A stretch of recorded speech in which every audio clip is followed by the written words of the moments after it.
edition of the Center for Audit Quality's Profession in Focus. Today, we'll be talking about topics that are top of mind regarding the Public Company Accounting Oversight Board as we kick off 2021. I am Catherine Ide, Vice President of Professional Practice at the CAQ, and I'm pleased to be joined by PCAOB board member Rebekah Jurata. Thanks so much for being here, Rebekah. Thank you very much for having me. It's a pleasure to join you, albeit virtually. Maybe we can start with your disclosure and get a disclaimer and get that out of the way. Yeah, no, absolutely. So just as you indicated that these views reflect those of myself and not of my fellow board members or not the PCAOB. So. Thanks. With that housekeeping taken care of, let's get into our topics for today.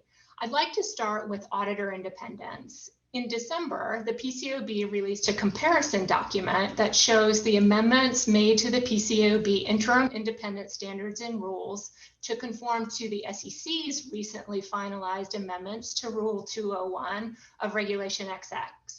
Can you share with us the process that the PCAOB went through to get to this point in the rulemaking?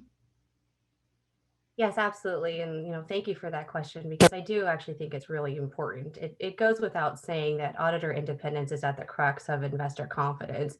And so I think it's really important to highlight all of the steps that not only the PCAOB did, but also the Securities and Exchange Commission did in order to get us to here today. So it might sound like a little bit of a history lesson, but it does put everything in context as to why the PCAOB was actually able to move as quickly as we did, which I actually think was really important. So as many of you who are watching know, that the obligation for an issuer to hire an independent auditor is overseen by the SEC. And the rule was first put into place in 2000 and amended, I believe, last in 2003. And there's been a lot of changes in the market and the industry in the last number of years, but also in that intervening time, the SEC gained, decades of experience and consultation on what goes to the heart of independence for an auditor and the issuer relationship. And I think it was based on all of that historical information and relationship consultation and interpretation that the SEC did an evaluation of their rule and determined that it needed to be modernized, and I previously spent experience at the SEC and am, thankful to continue to have regulatory experience in my current capacity. I actually think it's good governance, and it's really important for a regulator to take an opportunity to review and evaluate the rule books to assess whether the intent of the rule is actually being affected, or, in this case, if it needs to be modernized, And so, many people, also are aware of the fact that the SEC issued their proposed rule to the amendment in December 2019, went through a robust notice and comment period. And it was during that comment period that a lot of stakeholders of the PCAOBs indicated the need to make sure that there were no inconsistencies or differences between the SEC's independence rules and those of the PCAOB. And I think that's really important to flag. And it was only after that, robust comment period that the SEC then went on to adopt their amendments to the rule. And I think if you sort of also just take a step back of, well, what was the intent of the amendments? Not speaking on behalf of the SEC either, but my understanding and interpretation and what I thought about when I was voting in favor for the adoption of the amendments was actually a focusing of the, and a concentration of what does an issuer and what do an auditor need to look at to evaluate what is the work an auditor is doing as it relates to services or the relationship to make sure that the auditor maintains independence. And so that concentration and focus, I think, actually heightens the independence qualifications. And so it was after, the lengthy period that the SEC engaged that the PCAOB was able to come to the table and adopt conforming and targeted amendments. And I think the fact that we moved quickly and expeditiously demonstrates our commitment to ensuring regulatory clarity, and that if we had a period of time where there was any disparation between or difference between what the SEC did and what our requirements were, it would have caused market confusion. And I don't think that's actually in the interest of investor protection. Thanks for that. We just spent a little bit of time on the robust outreach related to independence. So let's shift gears a little bit and talk about the PCAOB's process for obtaining stakeholder perspectives more broadly. There have been some comments recently in the media and elsewhere about the fate of the PCAOB Standing Advisory Group and the Investor Advisory Group. Can you talk about how the PCAOB works to ensure that you hear feedback from all members of the financial reporting supply chain? Yeah, no, thank you for that. I think that this is also really an important conversation. And yeah, I also think that I want to applaud the work of when the board turned over in 2017, the first strategic plan, the 5-year strategic plan that was adopted in 2018. And in fact, my first vote as a board member in 2019 was affirming that 5-year plan. And we just reaffirmed it, most recently in December of last year, was highlighting the importance of stakeholder engagement. And, it seems a little bit nuanced, but I think it's important to highlight that there is a difference between advice seeking and engagement with stakeholders. And the governing statute to the PCAOB is obviously Sarbanes-Oxley, and SOX authorizes the PCAOB to establish expert committees in order to provide advice to the PCAOB as it relates to our standards. And I think it was critically important that, especially in the nascent stages of our organization, that we use those committees as the PCAOB was developing their standards and whatnot. And so I don't in any means, like in any way, mean to undermine all the work that was so critically important that those committees did. But when there was a turnover of the board, there was a refocusing or prioritization of stakeholder engagement. And that's why I think that it's important to make the distinction between advice as it relates to how should we change or modify and enhance our standards to stakeholder engagement. And it's my belief that prior to 2018, that those advisory committees actually turned into the preeminent and prominent manner in which the PCAOB did stakeholder engagement. And so that means it was pretty limited. You had to be invited to sit at that table. And as a result, the PCAOB wasn't hearing from enough people, as you just articulated in the financial reporting chain. And so I really applaud the work that happened prior to my joining, and I'm proud to continue to make a prioritization of stakeholder engagement. And I think the demonstration of how important it was that in 2019, we hired Erin Dwyer, and I'm so thankful for her commitment to the organization, and she's now become a good friend. Her entire job is stakeholder liaison. So she is a point of contact for investors, audit committee chairs, preparers, auditing firms themselves. And just that demonstration that we think it's so important that we have engagement with a broader audience. And so our focus has been breadth.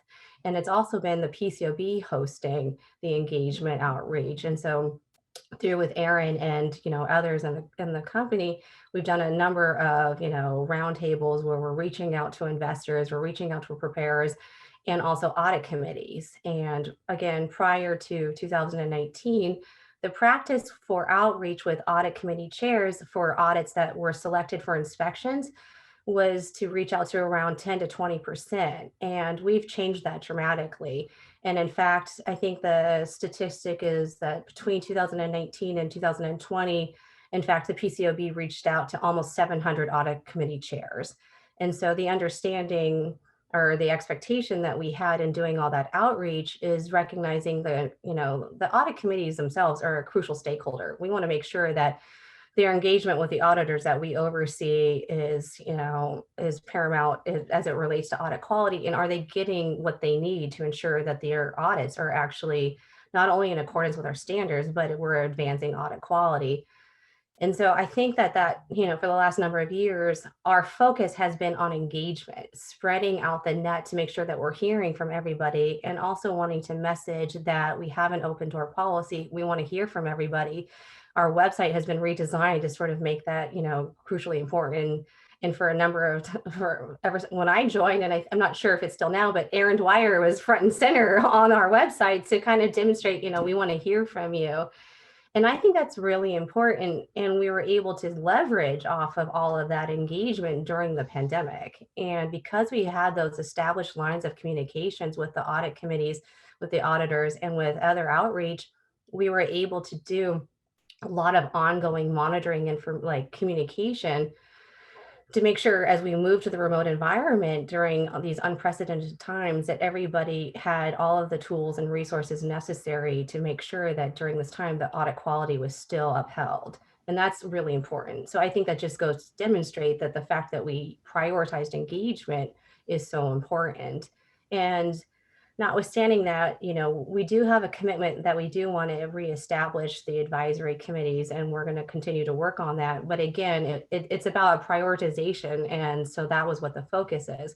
The other focus that we've had is on enhancing our transparency, which is why, as you've seen, and it's on all of it's on our website, is that after a lot of our engagement, we try to make public what we're learning, which is why we've done a number of spotlights on our outreach with audit committees and whatnot, and then continue to leverage off of that and do that during the pandemic. I think a key interest of all of those stakeholders you just mentioned is audit quality. And this has certainly been top of mind for the PCAOB and the auditing profession and us here at the CAQ. Chair Dunkey recently announced a change in the approach of how inspectors would assess quality control related inspection findings. Can you elaborate on this a bit for our viewers? Yes, I'd be happy to. And I think it's important to expand upon it because, as everybody, well, mostly everybody knows, that the Part 2 findings of an inspection report from the PCAOB are non-public. So any changes that we execute on that part of the report is not obviously readily available to the public. But what we've done, and as we've moved towards, changing some of our transformation initiatives in our inspections program, and, as been made public, is changing our inspection report, is also how are we evaluating deficiencies from a quality control system framework standpoint. And as many who are watching recognize and know, from a legal standpoint, our QC system requirements are a policies and procedures basis, and it's one that requires reasonable assurance.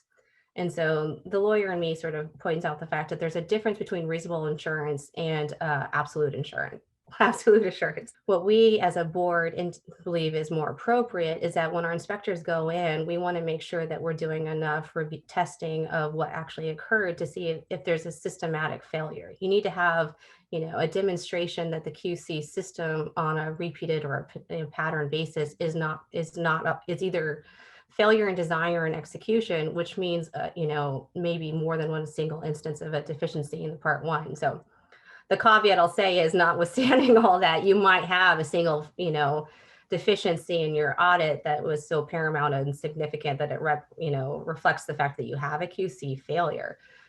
But as Chair Dunkey indicated on a panel before, is that this is a change, and the way in which we are trying to do it, internally, is that we actually have created our own QC evaluation framework. And so that when a QC deficiency is brought to the board for approval as part of the inspection, report writing process, there's an evaluation, there's an analysis to demonstrate that the QC system of an audit firm has actually failed. And I do think that's important because it demonstrates that, not only does the fact that it's not just by inference, I think it's us being held to the same standard that we are requiring auditors to do, but also from a remediation standpoint. So if the ultimate goal, which is to enhance and improve audit quality, then we want to be able to message to auditors how we think that they need to improve their QC system. So if we do and are able to express and demonstrate that there has been a deficiency of the system, and you can point to a pattern or more than a single instance, so there's a repeated history, then it goes to show how does it need to be remediated, and then that advances audit quality. Speaking of QC, a recent PCAOB spotlight on staff observations and reminders during the COVID-19 pandemic highlighted some changes some audit firms had made to their processes in response to COVID-19. Can you provide some color on what the staff saw in these early reviews of audits done during the pandemic? Yes, I'd be happy to. And, but first I'll take the opportunity to sort of applaud the work that our staff did actually to facilitate the publication of that spotlight. I was like, it is last month, right? We're in January last month. And it reflects the fact that also as an organization that we were able to be reactive to the pandemic, which is important. So as I'm sure many can imagine, that our inspection plan is approved obviously well in advance before we deploy our inspectors. And, but what we decided as a board and based on the recommendation of our staff is that we needed to change how we were going to do our inspections. And we wanted to have some real-time update, life information of what was happening, how are the auditors responding to the pandemic as everybody, their clients and themselves were working remotely. And so as a result of that, our our inspectors actually went in and did reviews of interim reviews as well as audits with year end of June 30th, 2020, so that we got to be able to review some work that auditors had done as it relates to during the pandemic. That all facilitated the publication that came out in December. And a few things that we were able to determine and find out from that work was that auditors obviously were, first and foremost concerned about the health and safety of their employees, as we were as well. And I think that goes across the board. And then it was, how were they providing sufficient resources to enable the auditors to do their job and make sure it was done consistent with all relevant requirements. And a lot of them actually built resource centers and issued guidance, did a significant amount of training. And so that was how they changed their process in order to adopt and adapt to, the work from home environment. The other thing that we saw from, and important takeaway, was the enhanced communication at all levels as part of the audit. The engagement team with the audit committee was talking a lot more regularly and a lot more partner engagement as well. And so, I think we wanted to make sure that we got that document out before the end of the year and flag that we had saw some, good practices, and then also use it as an opportunity to sort of do our public service announcement as we move into this year of 2021. And it will be the first year as an audit's done and during the global pandemic in this remote environment. And so that's where we kind of will also signal, and I'll just do a little nod that it's still on our website, that, want to make sure that the auditors continue to exercise professional skepticism. And what does that mean during a global pandemic? And what does it mean when their clients and their workforce are all working remotely? It means that we expect that everybody should be thinking a lot more critically. And it might seem like that we're, what I'm about to say is sort of stating the obvious, but I do think it's important to note is that when we go in and do our inspections of the audits during this time, we're going to expect and assume that the audit procedures will change, so that what auditors are doing now, that work, might rely upon audit procedures that were used in previous years, but obviously need to be adapted to reflect the controls and the environment that they're working in today. So, and we also expect that the review or the audit of ICFR will change, because a lot of ways, a lot of issuers that we've talked to, they've noted the fact that the controls over financial reporting for their internal controls did change. So then obviously the follow on and the obvious response is that the auditor's work related to the ICFR also needs to be updated. And then also lots of conversations that we're having internally and with auditors and audit committees is, how are you addressing the enhanced risk of fraud, of material misstatement based on that fraud because of the remote environment. So it's an expectation that, auditors are going to adopt their work accordingly. And then also it's just the nature of the industry as well will impact, or we'll assume will impact, the work that auditors have to do. Unfortunately, the retail, the entertainment sectors have been, as everybody knows, hit the most directly by this pandemic. So that means that an auditor's work of going concern this year is obviously going to be very different in the preceding years. So hopefully that answered your question. I'd like to thank PCAOB board member Rebekah Jurata for these great insights. And thank you to our viewers for joining us for this edition of Profession in Focus.